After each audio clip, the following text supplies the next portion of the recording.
So what do you do in this whole thing? So basically, first of all, you read the annual report. Sounds boring, right? It actually can be boring, very boring, especially if you're starting it out. So what are you gonna do then? Well, you don't have an option, honestly. Initially, it's gonna take some friction, it's gonna take some resistance out of you, but slowly and gradually, you gotta make it part of your habits.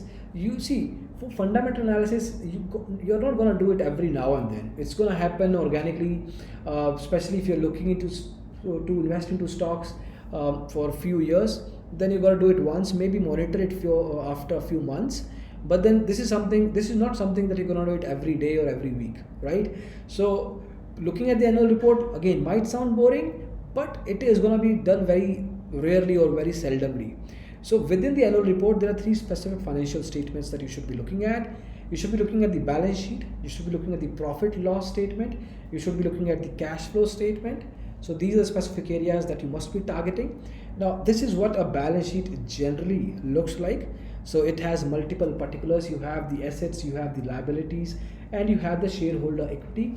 Within these sections, there are specific subsections, there are specific matrices, and then the corresponding numbers each business has to report.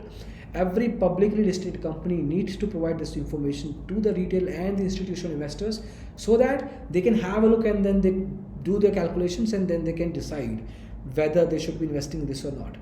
So let's do a quick note on a balance sheet.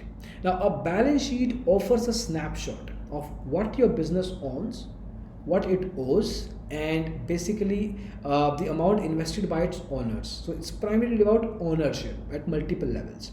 So there is asset, liability, and shareholder equity. Asset could be your machinery, your plants, your cash, your brand, your patent. So anything which is tangible and non-tangible, anything of that sort is an asset. Something for example, if you are into an IT company, so even these chairs or the laptops or the employees, all of that comes into the assets part.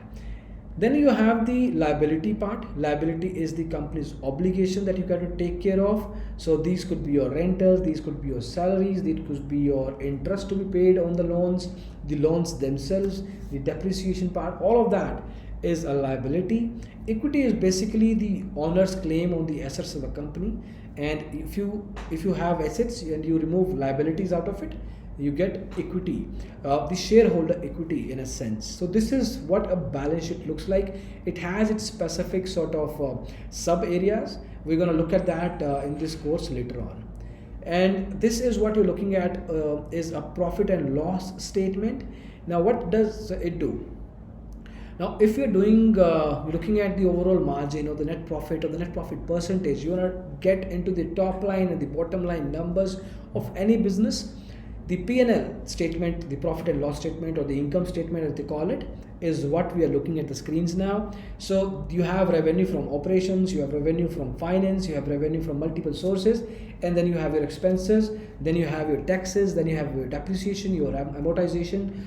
All of that comes into picture number by number, and then you got to basically take a final shot at the final money that the business has made in that particular quarter, that particular year, depending on the frequency of that statement. So if you look at the quick note on the income statement, we are seeing that the P&L statement gives you the profitability of the company for a given year. There is the revenue side of the PL, which is called the top line. Then there is the bottom line, which is called the profit part. The major side of the revenue comes from the primary business channel. Now, what does that mean? Let's say again, if you are an IT company, your main business, and IT company in services sector, then your main business is providing IT services to different clients from the US, UK, India, wherever.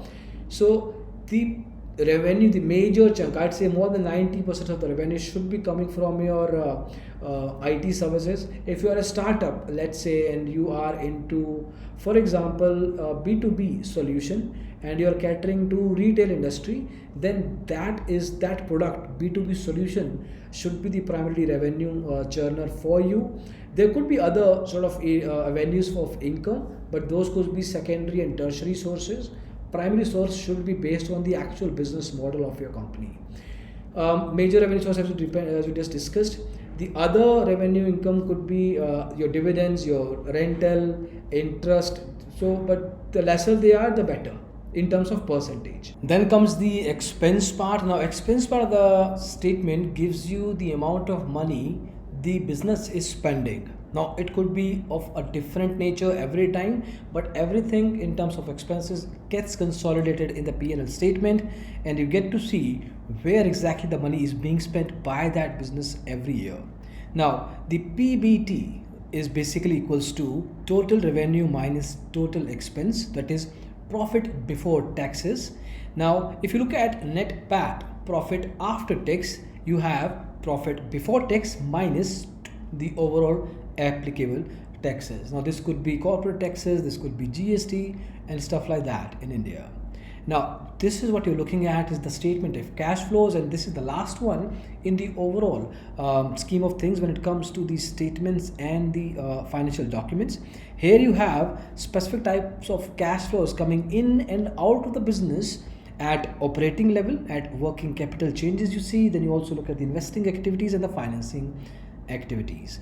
Now, operating activities is the major chunk where the money, the cash comes in and out, because this is where the business is trying to make money through its operations. Then you have investing activities, you are purchasing stuff, and then you have financing activities where you are basically paying off the debts and probably the dividends to different companies, and of course the retail investors. Now, what is the quick note on cash flow statement telling you? It gives you the true picture of overall cash, the cash part of the business. The business generally has operating, investing and financing activities like we discussed, and each activity either drains or creates money for the company. The net cash flow is the sum of all three activities here, and you should be again looking at, if you're looking at the cash flow statement, you should be looking at primarily the operating activity of the company, what amount and what kind of money is being made by the business from that particular activity. Now, obviously, these three statements are going to be linked to each other. They have a relation to carry. If you look at the screen now, the net income, the P&L statement, the net income from the income statement flows to the balance sheet and as well as the cash flow statement. There is something called depreciation. So let's say you bought a car and it's a company car. Every year, every month, every day, the car is going to see some sort of depreciation in its value. So this is added back, and capital expenditure, the overall expenditure for the business, is deducted on the cash flow statement. This determines the PP&E on the balance sheet. Then you have financing activities that you see mostly affect the balance sheet and the cash from financing, except for the interest that you gain. This is basically shown on the income statement. Now you see the balance sheet and the cash flow statement, the entities in these two statements get linked somehow in the income statement. And finally, the sums of the last period's closing cash balance plus this period's cash flow from all three activities is the closing cash balance on the balance sheet. So you have the cash flow statement, you have the three kinds of cash coming in and out. You have the net value in the balance sheet as the cash and the cash equivalent column.